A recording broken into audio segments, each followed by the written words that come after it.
بسم اللہ الرحمن الرحیم الصلاۃ والسلام علیک یا سیدی یا رسول اللہ الصلاۃ والسلام علیک یا سیدی یا حبیب اللہ وعلی آلہ و اصحابہ یا رحمۃ اللہ.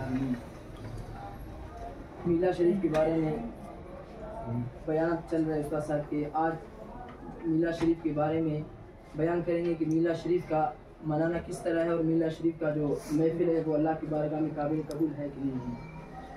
اس بارے میں شیخ عبدالحق محدث دہلوی رحمۃ اللہ تعالی علیہ فرماتے ہیں، جس نے حدیث پر بہت بڑے کام کیا ہے وہ اپنے بارے میں کیا فرماتے ہیں. وہ فرماتے ہیں کہ اللہ تبارک و تعالیٰ کی بارگاہ میں یہ دعا کر رہا ہے، اے مالک مولا، جتنے بھی میں نے اعمال کی ہے کوئی بھی میرا اعمال ٹھیک نہیں ہے، لیکن صرف دو ایسے اس طرح کے میرے اعمال ہے جو اللہ کی بارگاہ میں یہ یقین رکھتا ہوں وہ قابل قبول ہے. شیخ صاحب ذکر فرما رہے وہ کس طرح کے ہے. فرماتے ایک یہ ہے کہ اللہ میں بہت ہی محبت کے ساتھ تیرے حبیب علیہ الصلوۃ والسلام پر درود شریف پڑھتا ہوں، اور اس کے بعد میں بہت ہی تیرے محبوب علیہ الصلوۃ والسلام کی میلاد شریف کی جو محفل ہے وہ بھی میں بہت ہی محبت سے کرتا ہوں. مجھے یقین ہے اللہ تبارک و تعالیٰ میرے جتنے بھی ان دو اعمال کے علاوہ جتنے بھی اعمال ہیں وہ سب اگر تیری بارگاہ سے مسترد ہو سکتے ہیں، یہ دو اعمال مسترد نہیں ہو سکتے. معلوم ہوا کہ میلاد شریف منانا اس طرح ہے کہ اللہ تبارک و تعالیٰ کی بارگاہ میں ایک قابل قبول عمل ہے. شیخ عبدالحق محدث دہلوی رحمۃ اللہ تعالی فرماتے ہیں کہ مجھے یقین ہے کہ میرا یہ جو عمل ہے مسترد نہیں ہوتا اللہ کی بارگاہ میں. اللہ تبارک و تعالی کی محبوب علیہ الصلوۃ والسلام کی میلاد شریف اس طرح اللہ کی بارگاہ میں قابل قبول ہے. تو معلوم ہوا جو لوگ میلاد شریف کے منکرین ہیں ان کو شیخ صاحب یہ بتانا چاہتے ہیں کہ میلاد شریف کے منکرین، اللہ تبارک و تعالیٰ کی بارگاہ میں اگر کوئی عمل قابل قبول ہو یا نہ ہو، میلاد شریف کا عمل قابل قبول ہے. خوش نصیب ہے وہ لوگ مسلمان بھی ہے اور مسلمان انہیں ایک ساتھ سنی صحیح العقیدہ ہے وہ محبوب علیہ الصلوۃ والسلام کی میلاد مناتے ہیں. اسی طرح مولانا عبدالحی لکھنوی، اس کی جو تاریخ وفات ہے وہ 1304 ہجری میں ہے. وہ مجموعۃ الفتاوی میں ذکر کرتے ہیں نبی علیہ الصلوۃ والسلام کی میلاد شریف کے بارے میں. وہ فرماتے ہیں وقاہ ولادتی بمعجزات بیان کردن، خواہ ملک ہند باشد یا سندھ باشد، ایران باشد یا توران باشد، خراسان باشد یا ملتان، روم باشد یا شام، جائز است کسی اہل اسلام را درین کلام نیست. وہ فرماتے ہیں کہ حضور علیہ الصلوۃ والسلام کی میلاد شریف میں معجزات کا ذکر کرنا اس طرح ہے کہ چاہے وہ ہند ہو یا سندھ ہو یا ایران ہو یا توران ہو، خراسان میں ہو یا ملتان میں ہو، شام میں ہو یا روم میں ہو، یہ جائز ہے. فرماتے ہیں کہ اس بارے میں کسی بھی اہل اسلام کا کوئی بھی کلام نہیں آیا کہ یہ جائز نہیں ہے.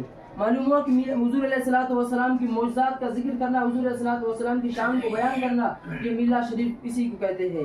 سامعین محترم، اسی طرح فرماتے علامہ مؤخر محدث علامہ صالحی کی کتاب ہے سبل الہدی ورشاد فی سیرت خیر العباد، اس کتاب میں فرماتے ہیں ایک بہت بڑے عالم تھا، اس کا ذکر فرماتے ابو موسیٰ انہ رأى النبی صلی اللہ علیہ وسلم فی منامہ فشکا الیہ من یقول ببدعیت احتفال بمولد النبی الشریف صلی اللہ علیہ وسلم فقال من فرح بنا فرحنا به او کما قال علیہ الصلوۃ والسلام.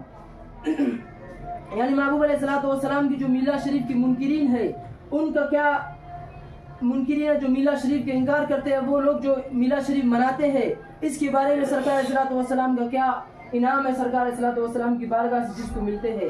حضور علیہ الصلوۃ والسلام کی میلاد شریف کے بارے میں فرماتے ہیں وہ عالم تھا، اس نے کیا کیا، نبی علیہ الصلوۃ والسلام کو خواب میں دیکھا اور نبی علیہ الصلوۃ والسلام کی بارگاہ میں ان لوگوں کا شکایت کیا جو نبی علیہ الصلوۃ والسلام کی میلاد شریف کی محفل کو بدعت کہتے تھے. تو نبی علیہ الصلوۃ والسلام نے کیا فرمایا، حضور علیہ السلام نے فرمایا فقال من فرح بنا فرحنا به. حضور علیہ الصلوۃ والسلام نے فرمایا جو ہم سے محبت کرے، ہمارے میلاد منائے، سرکار علیہ الصلوۃ والسلام نے فرمایا میں ان سے کا راضی ہو اور قیامت کے دن بھی میں ان سے راضی ہو جاتا ہوں. معلوم ہوا جو حضور علیہ الصلوۃ والسلام کی میلاد منائے، حضور علیہ الصلوۃ والسلام کی میلاد شریف میں خوشی کرے، اللہ اور اللہ کے رسول بھی اسی بندے سے کیا راضی ہے. اس سے مطلب یہ ہو گیا جو میلاد شریف کو بدعت کہنے والے ہیں وہ اللہ کے محبوب علیہ الصلوۃ والسلام ان سے راضی ہے، ناراض ہے. سامعین محترم، اسی طرح لوگ کہتے ہیں کہ مرحبا یا مصطفیٰ، مرحبا کی صدائے لگانا یہ کس کتاب سے ثابت ہے، یا رسول اللہ کہنا یہ کس کتاب سے ثابت ہے، آمد مصطفیٰ مرحبا مرحبا کہنے کی جو نعرہ ہے یہ کس کتاب سے ثابت ہے. اس کے بارے میں بھی دلیل ہے. ہم ان لوگوں کو بتانا چاہتے ہیں کہ جب مکہ مکرمہ کا امام پاکستان جب تشریف لائے، وہ پاکستان جب آ گیا کانفرنس میں تو کیا ہوتا ہے؟ فرماتے ہیں کہ جب وہ آ گئے پاکستان میں تو لوگ اس کے لیے نعرہ لگایا. کیا نعرہ ہے؟ کہتے ہیں کہ یا امام الحرم، یا امام الحرم مرحبا مرحبا، یا حبیب عجم مرحبا مرحبا، انت شیخنا مرحبا مرحبا. جب ایک عام شخص آ جائے اس کے لیے مرحبا مرحبا کی نعرہ لگانا جائز ہے. جو اماموں کا امام ہے، جو شیخوں کا شیخ ہے، جو حضور علیہ الصلوۃ والسلام وہ جب تشریف لائے اس کے لیے تو بدرجہ اولا مرحبا مرحبا کی صدائیں لگانا جائز ہے. اسی طرح حضور علیہ الصلوۃ والسلام کا حدیث شریف ہے، حضور علیہ السلام نے فرمایا ان طلب الحدیث یاتوکم من اقطار الارض فاستوصوہم خیرا. حضور علیہ السلام نے فرمایا جب تمہارے پاس کوئی آ جائے حدیث طلب کرنے کے لیے، علم حدیث سیکھنے کے لیے، اگر تمہارے پاس کوئی آ جائے تو اس کو خیر کا نصیحت کرو. سامعین محترم، حضور علیہ الصلوۃ والسلام کی شان کو بیان فرما رہا شیخ عبدالحق محدث دہلوی رحمۃ اللہ تعالی علیہ. شیخ عبد القادر جیلانی رحمۃ اللہ علیہ فرماتے ہیں 1,24,000 کم و بیش انبیاء اور رسول اس دنیا میں آئے، ان کا جہاں سے انتہا ہے وہاں سے حضور علیہ الصلوۃ والسلام کی معجزات کا ابتدا ہوتا ہے. کس طرح سرکار علیہ الصلوۃ والسلام کی معجزات کو بیان فرما رہے ہیں کہ نہایت الولی ہی بدایت النبی، نہایت النبی بدایت الرسول، نہایت الرسول بدایت محمد صلی اللہ علیہ وسلم. شیخ عبد القادر جیلانی رحمۃ اللہ تعالی علیہ فرماتے ہیں جہاں سے ولی کی انتہا ہے وہاں سے نبی کی ابتدا ہے، جہاں سے نبی کی انتہا ہے وہاں سے رسول کی ابتدا ہے. اسی طرح فرماتے ہیں نہایت الرسول بدایت محمد صلی اللہ علیہ وسلم، جہاں رسولوں کی انتہا ہے وہاں حضور علیہ الصلوۃ والسلام کی معجزات کی ابتدا ہے. سامعین محترم، حضور علیہ الصلوۃ والسلام کی میلاد شریف میں جو صدقہ خیر و خیرات کرتے ہیں، کیا یہ اللہ کی بارگاہ میں قابل قبول ہے کہ نہیں ہے؟ کسی کتاب سے ثابت ہے کہ نہیں ہے؟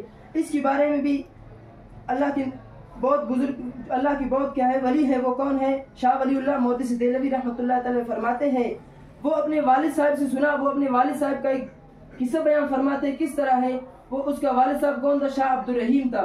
وہ فرماتے ہیں وہ میلاد شریف کے موقع پر بہت اہتمام کرتے تھے، بہت صدقہ خیر و خیرات کرتے تھے. ایک سال اس طرح ہو گیا کہ وہ دست تنگ ہو گئے، یعنی حضور علیہ الصلوۃ والسلام کی میلاد شریف قریب آ گیا، میلاد شریف کا وقت تھا تو شاہ عبد الرحیم کے پاس گھر میں کچھ موجود نہیں تھا، صرف کچھ چنے موجود تھے اللہ کے نبی علیہ الصلوۃ والسلام کے میلاد شریف کے لیے. اس نے اس چنے کو کیا کیا؟ صدقہ کیا اور اس پر دعا مانگا، اللہ تبارک و تعالیٰ کی بارگاہ میں اس کو میلاد شریف کے لیے صدقہ کیا. اس کے بعد شاہ ولی اللہ فرماتے ہیں کہ میں نے اپنے والد صاحب سے سنا. وہ کیا فرماتے ہیں میں نے نبی علیہ الصلوۃ والسلام کو خواب میں دیکھا. حضور علیہ السلام نے فرمایا یا عبد الرحیم تعال رأیت النبی صلی اللہ علیہ وسلم وبین یدیہ آذہ تمس مبتہجہ بشاشہ. فرماتے ہیں کہ حضور علیہ الصلوۃ والسلام کی مجلس لگی ہوئی تھی. سرکار علیہ الصلوۃ والسلام کی مجلس میں میرے والد صاحب شاہ عبد الرحیم جب گئے وہ فرماتے ہیں کہ حضور علیہ الصلوۃ والسلام نے مجھے دیکھا، فرمایا یا عبد الرحیم تعال آ جا ادھر. حضور علیہ الصلوۃ والسلام نے اس کو جب بلایا وہ فرماتے ہیں شاہ عبد الرحیم کی رأیت النبی صلی اللہ علیہ وسلم، میں نے دیکھا نبی علیہ الصلوۃ والسلام کو. فرماتے وبین یدیہ آذہ تمس، فرماتے جس چنے کو میں نے میلاد شریف کے لیے ایصال ثواب کیا صدقہ کیا تھا حضور علیہ الصلوۃ والسلام کے ہاتھ میں دست مبارک میں وہی تھے اور حضور علیہ الصلوۃ والسلام بہت خوشی کے ساتھ اس کو اٹھایا ہوا تھا. معلوم ہوا کہ اللہ کے محبوب علیہ الصلوۃ والسلام کی محبت میں، میلاد شریف کی محبت میں جو صدقہ خیر و خیرات کرتے ہیں وہ اللہ اور اللہ کے رسول کی بارگاہ میں قابل قبول ہے. سامعین محترم، اسی طرح ابو لہب کے بارے میں ہے کہ ابو لہب جب کیا کیا اپنے وہ لونڈی تھی اس کو آزاد کر دیا تو اللہ تبارک و تعالیٰ نے اس کافر کی بھی اس عمل کو رد نہیں کیا. قیامت کے دن اس کی عذاب میں بھی اس عمل سے تخفیف لاتا ہے اللہ تبارک و تعالیٰ. ان 2 انگلیوں سے اس کو سیراب فرما دیتا ہے. وہ کافر تھا، کافر کے لیے قیامت میں تو کچھ حصہ نہیں ہے، لیکن جو میلاد شریف کی خوشی اگر کرے اللہ تعالیٰ اس کو بھی ضائع نہیں فرما دیتا. تو خوش قسمت ہے وہ لوگ جو ایمان کی حالت میں صحیح العقیدہ ہو کر اللہ کے محبوب علیہ الصلوۃ والسلام کی میلاد مناتے ہیں. اس کے بارے میں بہت اشعار ہے. علامہ ناصر الدین فرماتے ہیں، علامہ ناصر الدین جزری فرماتے ہیں کہ ایک شعر ہے فما ظن بعبد الذی طول عمرہ باحمد مسرورا ومات موحدا. فرماتے ہیں کہ کیا گمان ہے اس شخص کے بارے میں جو حضور علیہ الصلوۃ والسلام کی پوری زندگی حضور علیہ الصلوۃ والسلام کی میلاد منا ہے اور اسی حالت میں اس کو موت آ جائے، اس کے بارے میں کیا تمہارا گمان ہے؟ تو معلوم ہوا جو ایمان کی حالت میں سرکار کا میلاد شریف مناتا ہے اللہ تبارک و تعالیٰ اس کے اس اعمال کو اپنی بارگاہ میں قبول و منظور فرما دیتا ہے۔ اسی طرح آخری واقعہ ہے، اللہ کے محبوب علیہ الصلوۃ والسلام جب جہاد کے لیے تشریف لے گئے تو سرکار علیہ الصلوۃ والسلام ایک ابشی عورت تھی، اس نے یہ منت مانی تھی کہ اگر حضور علیہ الصلوۃ والسلام صحیح سلامت تشریف لائیں گے تو میں کیا کروں گا، اس نے یہ منت مانی کہ میں دف بجاؤں گی سرکار علیہ الصلوۃ والسلام کی تشریف آوری کی خوشی میں۔ جب سرکار علیہ الصلوۃ والسلام صحیح سلامت تشریف لائے جہاد سے تو اس عورت نے سرکار علیہ الصلوۃ والسلام کی بارگاہ میں چلی گئی، حضور علیہ الصلوۃ والسلام سے عرض کی یا رسول اللہ میں نے منت مانی ہے کہ میں نے جب یہ منت مانی تھی جب آپ جہاد سے تشریف لائیں گے تو میں کیا کروں گا، اسی خوشی میں میں دف بجاؤں گی۔ تو سرکار علیہ السلام نے فرمایا اگر اے ابشی عورت اگر تو نے منت مانی ہے تو دف بجا، اگر منت نہیں مانی ہے تو نہیں بجا۔